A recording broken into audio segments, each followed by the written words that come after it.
So it's my pleasure to welcome to the stage one of our key sponsors and a personal friend, mentor. Last year, when I said I wanted to do this, we had coffee and he challenged me.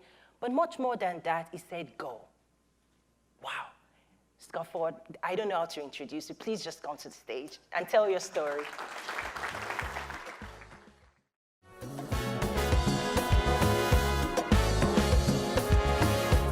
While you're finishing up, I appreciate the support. My dad loves to start every meeting with, "Who's a salesman? Who's a salesman?" And and inevitably, a few will raise their hand, and then he'll tell the story. He said there was nothing happens until you make a sale. He says, used to run a telecom company. He says, you know what? Until we've made a sale, I don't need any engineers. I don't need any accountants. I don't need any HR people. I don't need any research people. I don't need any logistics people. I don't need anything, nothing, till we make a sale. And he says, now, who's a salesman? Well, every hand in the room goes up. And that's the point, and this is the only way I knew to sell product this morning. So I want to talk to you, I guess I'm just the example of the policy and economic discussions that we've had this morning. I want to talk to you a little bit about two things, trust and risk. Because none of the stuff that we want to see happen is going to happen until trust is established and people are willing to take a risk. So who am I? Real quick. My name's Scott Ford. I'm from Little Rock, Arkansas. What do? I'm the founder and CEO of Westrock Coffee Company. What is that? We have gone from a startup 10 years ago to the largest specialty Arabica trader in the world. We also have a roast and ground business here in the United States, which I'll tell you more about in a little bit, but that's where we got started. And we started in the country of Rwanda. So let me back up just a little bit and tell you two stories. The first story I'm going to tell you about is a guy named Claude Shannon. How many of you know who Claude Shannon is? All right. Claude Shannon will go down. When history's written 200 years from now, Claude Shannon's going to be one of two names that are remembered from the last 200 years together with Einstein. Claude Shannon is the guy who invented information theory. So far, not so good with you, okay? That's all right. I'm going to quickly explain it to you. This actually ties to coffee in Africa. You ready to ride the ride? All right. You're going to have to stay with me, though. Here we go. Information theory was the solution to the greatest problem in 1940. In 1940, there was World War II was about to break out, and Churchill and Roosevelt needed to talk to each other. How many of you saw the Churchill movie that just came out, right? So he goes into the restroom and he's talking on a phone to Roosevelt. That's the first digital phone call in the history of mankind. And it was kind of a very rudimentary way to take a pulse wave that was analog, count the steps, and then take a voice, digitize it, and turn it back into a voice. First time that had ever happened. So America was very worried that the Germans might be listening in on this. And so they brought in this young scientist who was kind of the brightest guy in the world at that point in time, and his name was Claude Shannon. And they said, can you break this? They didn't tell him what it was. They said, can you break the code? He couldn't break the code, and they knew, therefore, they could trust the system to let Churchill and Roosevelt talk to each other. Interesting. He then goes on to say, he goes on to solve the greatest problem of that era, which was kind of interesting. The greatest problem of the era, what everybody thought was about power and confusion. Everybody thought if we could increase power, think about a radio signal, if we could increase power, if we could just increase power and blare our signal out louder, that will fix everything. There's a lot of politicians still practice that, right? Power is the answer. Power's not the answer. Right? They said, well, power's got to be the answer. And then the other thing we've got to do is we've got to reduce transmission noise. If we can only reduce transmission noise, then when the radio transmitter sends the signal and the radio receiver receives it, we could clearly understand what's going on. That was the greatest problem. And as war's approaching, you can appreciate that is a huge problem. Thousands of PhDs around the world working on this program, working on this problem. All trying to solve the problem and noise problem. Tens of thousands. They have PhDs in it. Claude Shannon walks up to it and goes, well, really, I don't think we're asking the right question. He walks up to it and he says, what if the receiver could trust that it had received the correct information with 100% certainty? Then you just have to run each medium at its optimal power. You don't have to overpower it. And you actually don't have to worry about noise because noise will be taken out. And he invented this little piece of algorithmic code that says, I'm going to repeat myself in ones and zeros, bits. You've heard of the word bit? You've heard of the digital revolution? He's the guy that figured out we'll make this a binary 1 and 0 code. We'll send it across and we'll put a self loop in it, and it'll loop enough until the receiver is 100% confident to receive the message, and then no more, so it doesn't get stuck in the internal loop. And the digital age was born, and I see all of you on your phones, and the code that he wrote is still in the phone in your hand. He'll be the only guy other than Einstein that science remembers 200 years from now. That's Claude Shannon. Let me tell you another little story. About the same time that Claude Shannon was going on, there was a subsistence farmer named Ruby. Now, Ruby had a hoe, seeds, worked in the garden, a few chickens, poverty, no running water, no shoes, no electricity, and she lived where all subsistence farmers lived in the 1920s. She lived in rural Arkansas.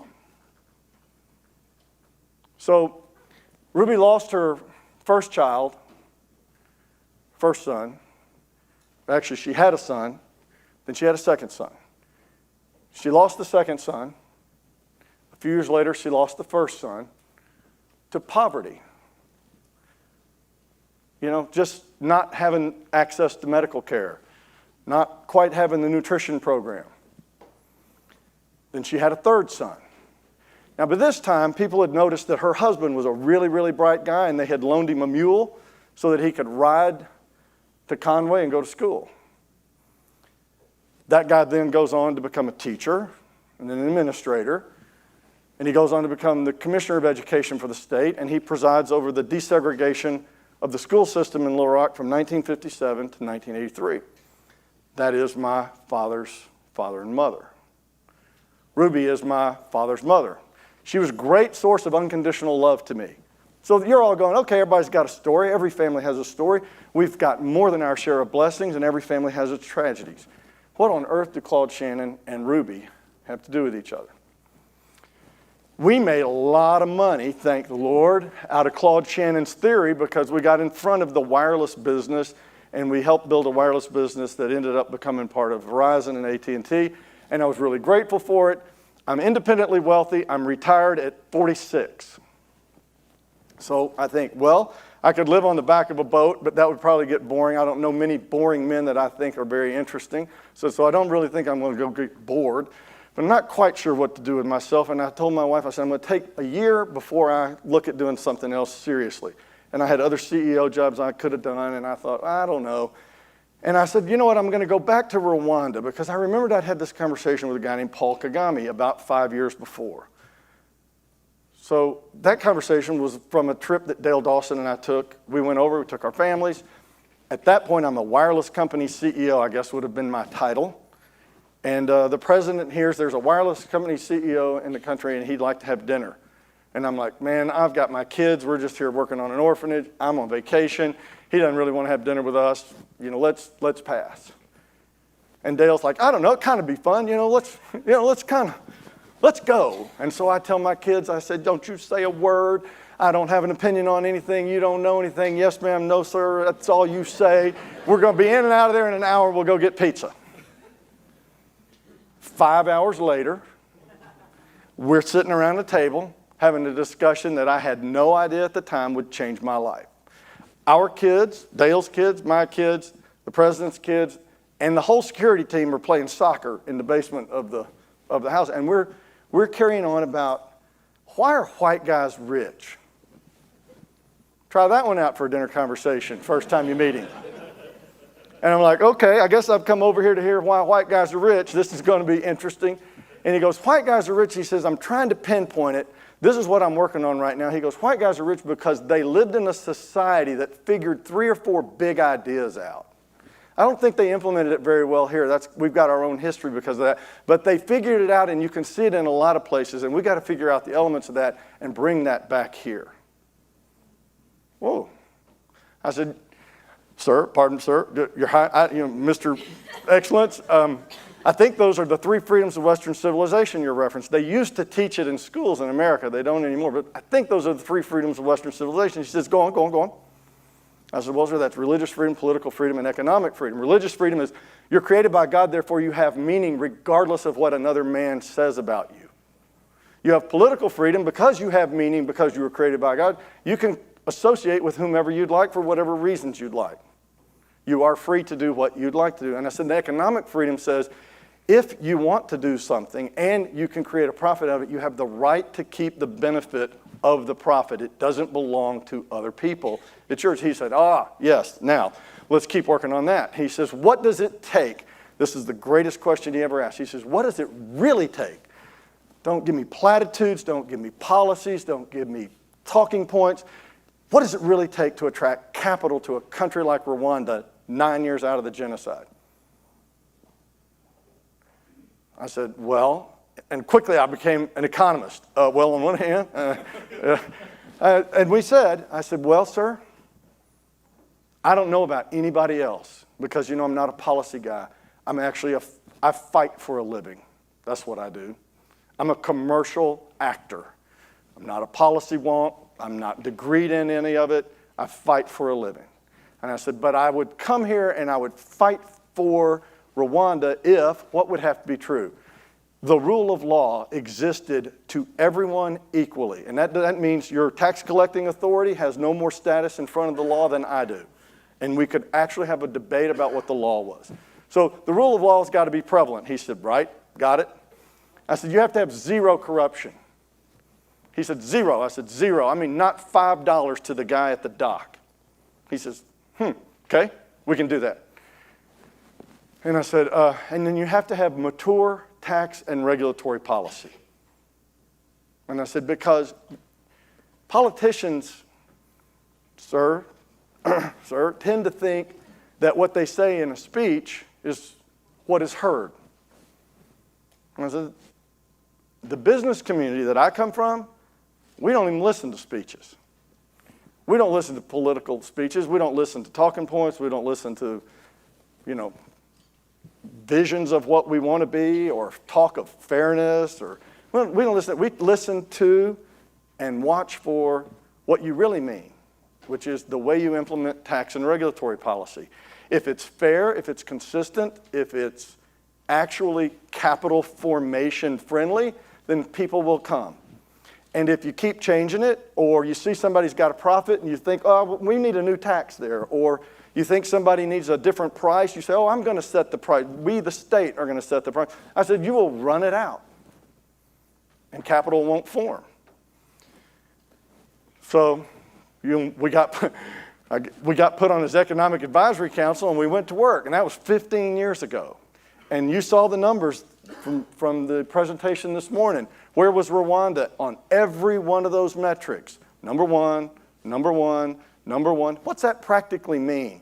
What that practically means is they've gone from like the 5th worst infant mortality rate in the world to tied with the United States in 15 years.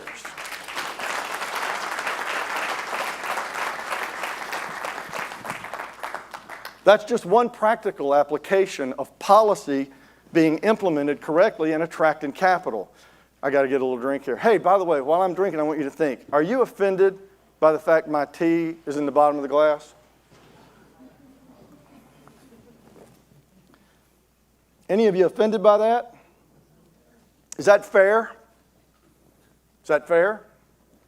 I mean, the bottom half of the glass has got all the tea. The top half of the glass doesn't have any tea. That feels unfair to me. But that's a law called gravity and liquid hydrodynamics or whatever it's called. I'm not quite sure what the science is, but I know that happens every time. Right? So true with capital, where the law is honored, there's 0 corruption, And tax and regulatory policy is business friendly, and you have to balance all that, but most people get it balanced the wrong way. Capital is attracted, and capital comes to that marketplace, just like water goes to the bottom of the glass. It's not looking for a fight, it's just looking for a profit. It doesn't mind helping people. It generally wants to help people because it's good for itself. The capitalistic society works that way. All right, so that's the gist of how we got here. People ask me, why do you do Westrock coffee? And it's really summed up in that reason, right? So when I went to Rwanda, and I had these conversations with the president, I went back to work. Altel eventually sold to Verizon. I told my wife back to that part of the trip, I said, I'm gonna go look around in Rwanda just see if there's anything I can find that I might be able, maybe there's one person that I could help form a business. I'm thinking really small or medium-sized business, you know? And I got there, and I took 2 or 3 people with me to kind of help run numbers and all that, and we spend the first week and we find nothing. And I told some of the guys this morning, the local folks were privatizing tea plantations, and they said, you should buy a tea plantation. I said, oh, no, I'm not buying a tea plantation. They said, no, it's a good business. You should own a tea plantation. And I said, no. They said, we don't understand why not. And I said, well, you know, a white guy from Arkansas sells a business, makes money, goes to Rwanda, and buys the plantation. Let me keep looking. No, we think it's a great idea. Well, that's the reality. I mean, the conversation, you know, you go and they said, super, great, so you will? Make a difference. And I was like, no, you're going to run into this. No. All right? Let me keep working. 2 weeks have come and gone, and I'm tired, I'm hungry. We're sitting down one afternoon, we're drinking a cup of coffee, and I said, man, this is the best coffee I've ever had in my life. And they grow that locally.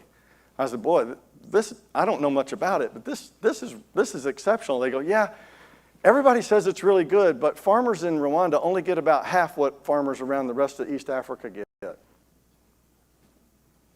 Suddenly, what did I smell? I smelled a fight. And I kind of started gravitating. I said, really, let's just walk through this. I said, do you have big plantations and people are stupid? No, there are no plantations in Rwanda. It's all smallholder farmer. I said, oh, so it's a disaggregated supply pool. So then how's it journey out of the country? They said, well, it starts on a small farm, and it comes through to a village, and it might be traded, and it goes to somebody with a small truck, and it comes with a big truck, and eventually it comes to one of 2 dry mills. One of 2 dry mills. I said, oh, that's interesting. Now, you don't appreciate, because I didn't go into it, I spent 20 years buying and selling businesses and testifying before Justice Department and FCC, and I had a working knowledge of industry structure. So as I'm sitting there having coffee, I went, oh, a duopoly price is like a monopoly, even if it's honest, and a duopoly will cede 20% market share to a new entrant before it matches price and terms to hold its collective 80%. That's an economic truth. Did y'all know that? There it is. It's true in every industry in the world. So I said, oh, okay, so there's how many again? They said, there's 2. So then I asked the most important question I ever asked. I said, because I was really afraid of the answer. I said, well, who owns those 2 mills? And they said, oh, there's just some local folks. They get financed out of Europe. I said, so it's not like the president's brother or something owns one of those mills, is it? And they said, no, it's just local folks. I said, I found the sticking point and why prices were half the value. I'm not saying they're bad. In fact, I think they're probably honest and fair actors. The fact of the matter is that when you only have 2 people competing to buy something, the price kind of works its way to the lowest common denominator instead of the highest. And so I said, okay. I turned to the guy who was helping me, whose name was Matt Smith, whose dad was an electrician, which was his qualification to start a coffee plant. And I said, how much do you think it cost us to actually go buy that old mill that was foreclosed on, being auctioned off? And he goes, I think we could get it bought for $1.5 million. And I said, how much would it actually cost us to get the equipment and get a mill running? He goes, it's probably another $1.5 million. And I said, okay, let's do it. Let's open the 3rd mill. We're still having coffee, the same first cup. I said, let's open a mill, because if they're only paying half what it's worth, I know that we can have 2 impacts. If we start from the question, how much can we pay the farmer? Please hear Ruby. when you hear this story? How much can we pay the farmer and still make a profit so that the system can continue to turn, right? And instead of how little can we pay the farmer and take the profits back to Switzerland? Right? It's a simple question. That one I knew. And then I asked, the next question that was really important. I said, so, you remember this one? I said, so, you plant coffee like soybeans or what? So I'm now $3 million into the coffee business, and I asked my first operational detailed question. You plant this like soybeans or what? And one of the brilliant guys at the table said, I think it grows on a tree. I said, well, then you can be head of operations. And that's how we started. It was really that simple. Fortunately, Rwanda got these things right. Everybody's equal under the rule of law. And we have been through law cases, and sometimes they take 2 years as the legal processes has matured, but that has gone right. There is zero corruption. I mean, not $5 anywhere. And they are working always to improve their tax and regulatory policies, and because that's a work in process. It takes a generation. No one person does that. And it's a work in process, and we battle on in good faith where we trust each other to tell each other the truth and figure out what is the right policy, what really works for people. So now I'm long a coffee plant. I start buying coffee because I've got to get to 20% market share, because when I get to 20% market share, what's going to happen? A duopoly prices like a monopoly, even if it's honest, and then a duopoly will cede 20% market share to a new entrant before it matches price and terms. I'm getting every coffee farmer in Rwanda a raise as soon as I get to 20% market share. And I start buying coffee, and I'm running I'm running the hedge desk. We've got people out, on motorbikes running around buying coffee. And I said, let them feel you. Hit them. We went from 55 cents to 65 cents to 75 cents to 85 cents to 95 cents. And coffee went from 45 cents, miracles of miracles. About 3 weeks in, our competitors moved their price from 45 cents to 95 cents. Those are actual numbers. Right? No. We haven't done nothing yet. We're still trying to figure out how, you mean it's like a P or like a B? It's like a cherry. Oh, a cherry. Right? It's crazy. It's crazy. It's only, you can't make this crap up. It's crazy, but it's true. So we got the price up. The duopoly matched our price. Now there's 3 of us operating mills in Rwanda, and the price is 95 cents. And Ruby is getting the local global fair price. Now, Ruby doesn't know who I am, never heard of my name, doesn't matter, right? Because the first thing women do, 70% of our clients are women, the first thing women do with excess money, when you double their cash income, and that's what coffee is to them, they live how they live, right? This is their cash income. The first thing women do with it is what? They feed their children. Protein goes up, and we've done a study. Protein goes up in the diet, number 1. Number 2 surprised me just a little, number 2. Number 2, they make sure that the teacher who is teaching can teach them effectively how to read, write, and think through problems in the world. And they will hire private teachers in the community if they have to. Subsistence farmers will hire private teachers to make sure their children get an education. Number 3, I don't think everybody would be so proud of, but they love, just like everybody else in the world, they love a little sugar. If you can get a little sugar, a candy bar, some little extra money, that sugar's number 3. We're going to work on that. We're going to keep working on that and maybe have a better number 3 than that. But that is true. So now I'm in the coffee business. We came up with a name, Rwanda Trading Company, because the old name of the mill was Rwandex, and they pronounce it with a French accent, and I couldn't say it, so we had to change the name to Rwanda Trading Company. Yep. And then I'm long a plant. I'm long millions of pounds of coffee. And I'm like, I may have violated some unwritten code, right? I may be long this coffee forever. Now that I've bought it, I need to sell this. And this is where it really gets interesting back on the trust side, on this side. So the first thing I had to trust the man who said, I'm going to bring about rule of law, zero corruption, and policies that are at least neutral to a business investment. And I had to look him deep in the eyes and think, am I going to spend the prime years of my career, do I trust this guy to do that? Because there's no guarantee this is going to be successful. I sat down with my wife one time early on, and I said, "Hon, you know, this could roll on us. If we had achieved escape velocity, we could be on the back of the boat, and we are neck deep pushing this coffee business up the hill." And she said, well, these may be my favorite words I've ever heard. Well, I guess I do. You know, your child's healthy, and then maybe this one. And she said, well, we started with $600. If we go back to that, we'll start over. I've told that to people, and women normally go, you're an idiot. Right? If you really get honest, they go, you're an idiot for putting yourself in that place. I tell that to guys, and they go, man, that's sexy. I actually had a guy tell me that. I'm like, I hadn't really thought of it like that, but yeah. So I'm long coffee. I need someone to trust me to sell it.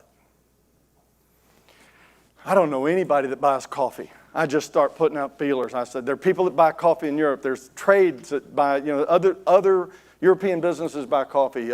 Let's just start calling them. And then I got a name. I got the name of Carly Rosenkrantz. She's the coffee buyer at Walmart. And I said, I called. I said, could I please have an appointment? And, if I'd known, you can't make it up. And she said, okay, come tell me your story. And I told her the story. And she said, and you've built a roasting business in North Little Rock. And you're just getting into business. I said, that's right. And I said, I'd like to pitch your private label. She says, those are contracts, they're put up. She said, they're not open right now. What's your brand? On the spot, I don't know if I've ever told you this. On the spot, I said, my brand is, let's see. I live on the western city limit edge. Really, my farm is literally on the western edge of Little Rock. And I had I run cows on my farm, and I had to call the farm something for an LLC, and we called it Westrock because, I thought it was funny. And she said, what's your brand that you're going to sell coffee under? And I said, it's Westrock. And I remember she looked at me and said, okay. And that's how Westrock coffee became a branded product. And we got into Walmart. Now, we didn't stay in Walmart because we weren't ready for the scale of that. But you know what? We hung around. And then we got a little piece of business from Sam's. And then years go by, and we get another. Sam's got cut off by a supplier one time, and they called it an emergency. And we made no money on it. I said, just do it. Work 24/7, put it in a truck, run it to them. They said, we're going to lose money. I go, that's the smallest part of the problem I've got. Just do it, and something good will happen eventually. Years go by. A 2-year RFP for a new product. Now we've built a real business. We've got some scale. We've got operational people that are excellent. We've actually gotten this thing down. We compete for it, and we win. And last week, Sam's Donut Shop was labeled the new product of the year in Sam's Club. Now that you can applaud.